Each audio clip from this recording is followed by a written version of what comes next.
piirangute filtreerimine. Kasutaja klikib filtri ikoonil.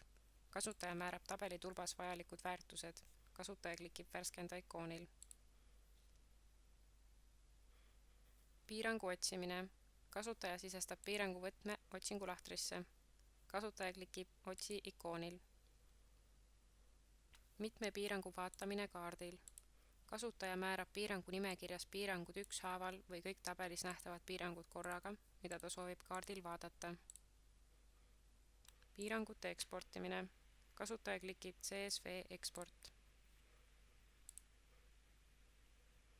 Piirangu detailide vaatamine. Kasutaja klikib detailid vastava piirangu real. Piirangu ajaloo vaatamine. Kasutaja klikib piirangu ajalugu. Kasutaja klikib muudatuse nimekirjas vastavale muudatusele.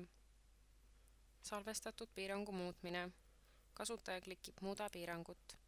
Kasutaja muudab muutmisvormis vähemalt ühe välja. Kasutaja klikib salvesta piirang. Piirangu kustutamine. Kasutaja klikib muuda. Kasutajale kuvatakse muutmisvorm, kus ta klikib kustuta. Kasutaja kinnitab kustutamise klikkides kustuta. Piirangu kinnitamine valideerimiseks.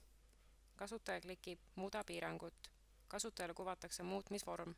Kasutaja klikib kinnita valideerimiseks. Kasutaja kinnitab tegevuse klikkides kinnita valideerimiseks.